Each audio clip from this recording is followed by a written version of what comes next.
Y como cada noche, gracias. Pues vamos a comenzar la lectura de hoy. Creo que no me gusta cómo se ve de este lado el teléfono. Lo pasé para acá. Gracias que se están conectando, a pesar de que todavía está como lo último del partido, o creo que ya terminó, no sé. Pero vamos a continuar con la lectura de lecciones de vida. Y continuamos con la lección de la culpa, porque ayer solo la comenzamos y nos quedamos solo como en la segunda hoja.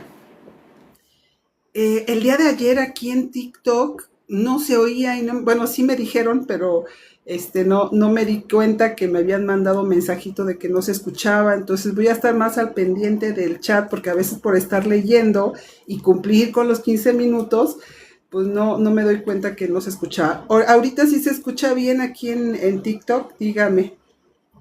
Ah, qué bueno, perfecto. Pues si no, de todos modos ya saben que también estoy en Facebook. Por si en algún momento no lo escucharan, pueden pasarse a Facebook y ahí nos escuchamos, ¿vale? Hola Jazz, gracias por estar aquí. Gracias. Gracias David también por estar, y a todos los que ya han ido pasando y no los alcanzo a ver. Gracias. Dice, a veces los acontecimientos, aún los más trágicos, ocurren sin ser culpa de nadie. No sabemos por qué una persona muere y la otra sobrevive. Sandra se sentía culpable porque estaba enfadada consigo misma por no haber conducido, porque había dejado que su amiga condujera y se matara. Fue necesario recordarle a Sandra que en ese momento ella no sabía, era imposible que lo supiera, las consecuencias de su decisión respecto a quién conduciría. Pensó que estaba ayudando a que su amiga disfrutara más del día de su boda, dejándola conducir su nuevo coche. Esta reacción suele llamarse la culpa del superviviente, pero es una culpa sin fundamento lógico. Comenzó a estudiarse a raíz de la Segunda Guerra Mundial, cuando algunos supervivientes de los campos de concentración se preguntaban, ¿por qué ellos y no yo?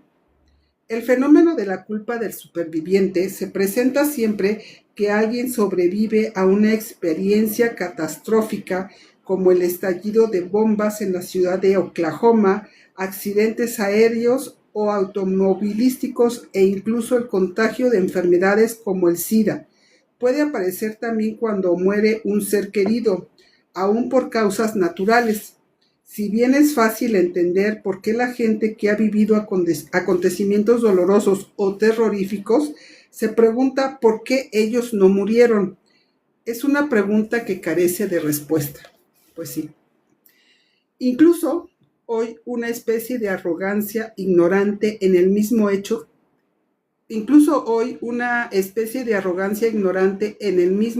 de plantearla.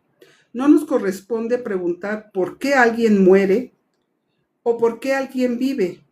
Esas decisiones las toma Dios y el universo. Y sin embargo, a pesar de que no hay respuesta a nuestra pregunta, existe una razón para lo ocurrido. Los supervivientes no han muerto porque tenían que vivir. La verdadera pregunta que hay que hacerse es esta: si he salvado la vida porque tenía que vivir, ¿estoy viviendo? La psicología de la culpa nace del juicio a nosotros mismos, de la sensación de que hemos hecho algo malo. Es rabia vuelta hacia adentro, que surge cuando violamos nuestro sistema de creencias. Casi siempre ese penoso juicio a nosotros mismos tiene su origen en lo que nos enseñaron siendo niños. Nuestra culpa suele originarse en la infancia porque nos educaron para prostituirnos, entre comillas. Suena muy duro, pero es verdad. Obviamente, cuando hablo de prostitución, me refiero a que de niños nos vendíamos simbólicamente para obtener el afecto de los demás. Habitualmente nos enseñan a ser buenos niños, pendientes de satisfacer los deseos de los demás, en vez de forjarnos una clara identidad. En realidad, no se nos estimula a ser independientes o interdependientes. Nos enseñan a ser dependientes, a dar importancia a las necesidades y vidas de los demás y descuidar las propias. Híjoles, cuando yo leo esto, no voy a decir siento culpa, pero digo, ¿cómo no sabía yo esto cuando eduqué a mis hijos siendo pequeños?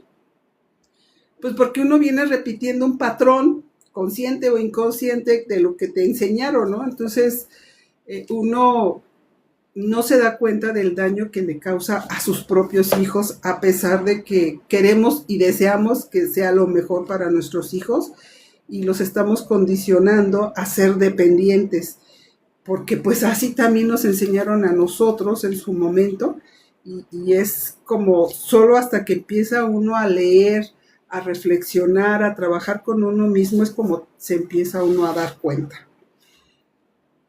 Un síntoma claro de esta dependencia es la incapacidad de decir que no.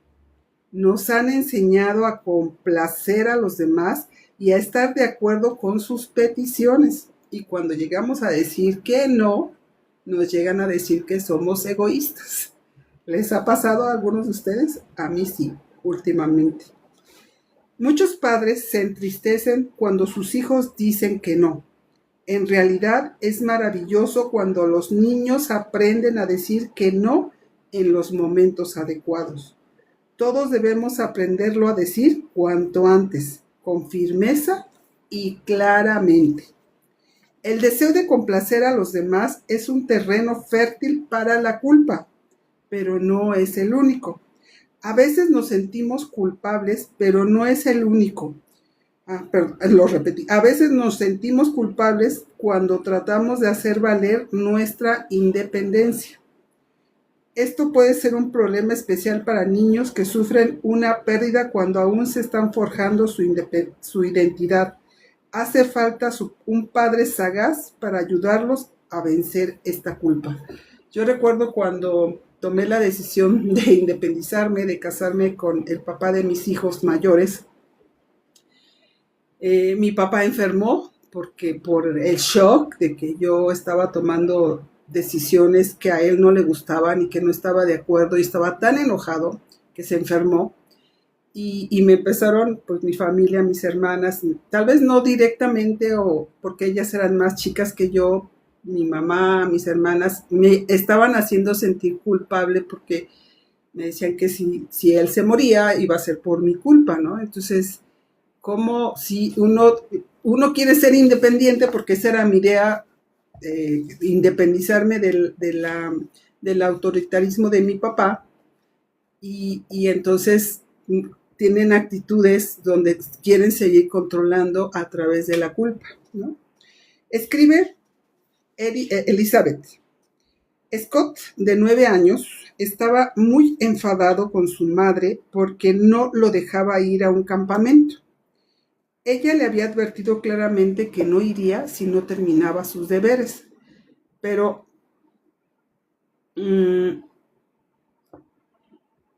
Margie le costaba mucho disciplinar a su hijo.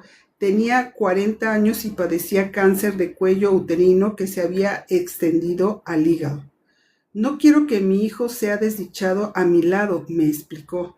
No queda mucho tiempo.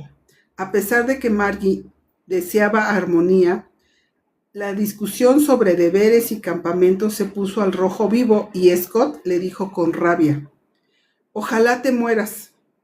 Era una frase muy cruel.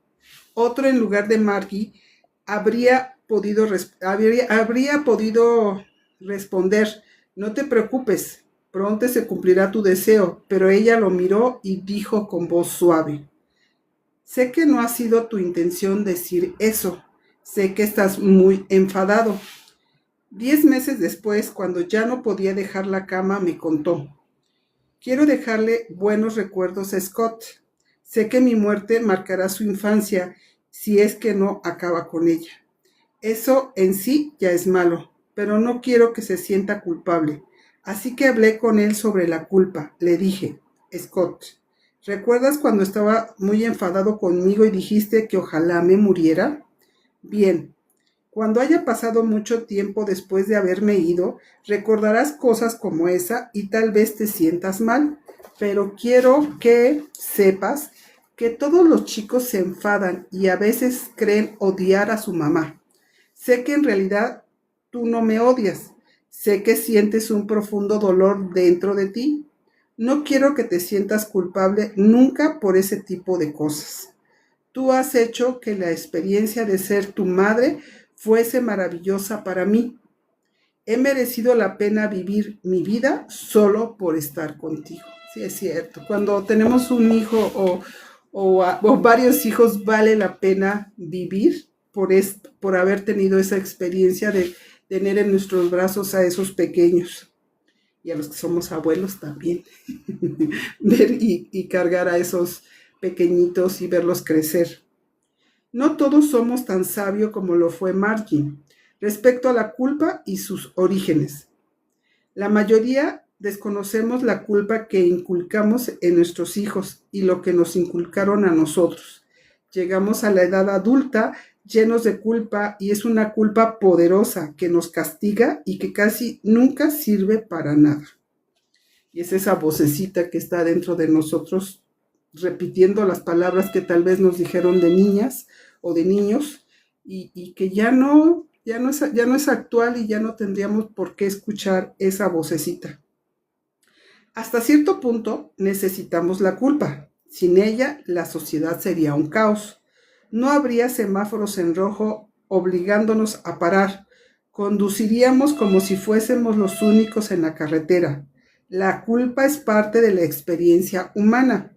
A veces puede ser una guía que nos dice que algo va mal. Puede indicar que no estamos siguiendo nuestro sistema de creencias, que estamos fuera de los límites de nuestra integridad. Para dejar atrás la culpa, nuestras creencias deben ser coherentes con nuestras acciones. Talis, gracias por todos los likes que estás dando. Escribe David. Helen y Michelle, ambas actualmente en torno a los 50, habían sido amigas durante más de 2 décadas, pero ahora Helen estaba enfadada con Michelle. Apenas se había hablado en los últimos 4 años. Helen se enfadaba mucho solo al oír el nombre de Michelle. Sigo guardando en el sótano los regalos de cumpleaños para ella de estos 4 años, me explicó. No se los daré hasta que ella encuentre tiempo para mí. Casadas por segunda vez, habían pasado a ser amigas solo de nombre. Michelle fue la primera en volverse a casar. Helen se alegró por ella, pero empezó a sentir que había perdido valor para su amiga. Por estas mismas fechas, Helen conoció a su segundo marido. Las dos viejas amigas siguieron distanciándose. Helen solía llamar a Michelle para reunirse, pero aparentemente ella nunca tenía tiempo. Helen decía: Michelle, tengo tu regalo de cumpleaños, tenemos que vernos, pero esto nunca ocurría. Ahora Helen se enfrentaba a un cáncer de mama. Al hacer revisión de su vida, esta amistad rota seguía saliendo a la superficie. Cuando le pregunté por qué no le enviaba por correo los regalos de cumpleaños que había comprado para su vieja amiga repuso furiosa: no, hasta que nos veamos. Ya hace años que lo intento. Sigo llamándola para decirle lo maravilloso que son los regalos que tengo para ella. Le pregunté a la enfadada mujer si creía que la culpa tenía algo que ver en ese distanciamiento de su amiga. Yo no me siento culpable, respondió rápidamente. Sugerí que tal vez ella estaba intentando hacer que su amiga se sintiera culpable. ¿Por qué se le ocurre semejante cosa?, preguntó desconcertada. Me parece, contesté que por la razón que sea, Michelle intenta cambiar la forma de su amistad, no reuniéndose con usted. En lugar de enfrentarse a ello, usted continuó sin hacer o decir nada, salvo comprar más regalos cada año. El primer año es comprensible, pero ¿por qué seguir haciéndolo durante 4 años? Tuvo que darse cuenta de que los regalos que compraba solo se acumularían. Seguía pensando que ese año encontraríamos tiempo. Cuando le pregunté si de alguna manera los regalos habían cambiado de un año a otro. Me dijo que eran cada vez más bonitos. Le pregunté entonces por qué compraba regalos cada vez más bonitos para alguien que no mostraba interés en recibirlos. Desconcertada, Helen empezó a reflexionar en sus acciones. Después dijo muy enfadada: «Usted no entiende. Es Michelle la que actúa mal. Es ella la que no quiere reunirse conmigo». «Tal vez», repliqué, «pero esos regalos que compró para ella no son regalos para hacerla sentir culpable». Al seguir comprando regalos cada vez más bonitos, ¿qué quería que sintiera Michelle cuando los abriera? Helen bajó la mirada y finalmente admitió en voz baja: «Quería que se sintiera culpable por no reunirse conmigo». ¿No cree que ella puede captarlo en su voz? Tal vez esa es la razón por la que no desea reunirse con usted. Usted ya no le ofrece su amistad. Esos son regalos para hacerla sentir culpable. Híjoles, como a veces hasta con esos detalles queremos controlar, ¿verdad? «Quiero resolver esto», declaró. «Quiero corregirlo». «Entonces, envíeselos por correo». «No», replicó Helen inflexible. «Entonces déselos a una institución de caridad», sugerí. «No, no puedo. Si quiere sentirse mejor, tiene que liberarse de la culpa que siente, la culpa que proyecta. Mientras siga teniendo esos regalos, seguirá unida a la culpa. Ahora se siente culpable porque intenta hacer que ella se sienta culpable». «Lo pensaré». Pocas semanas después, Helen llamó a Michelle una última vez.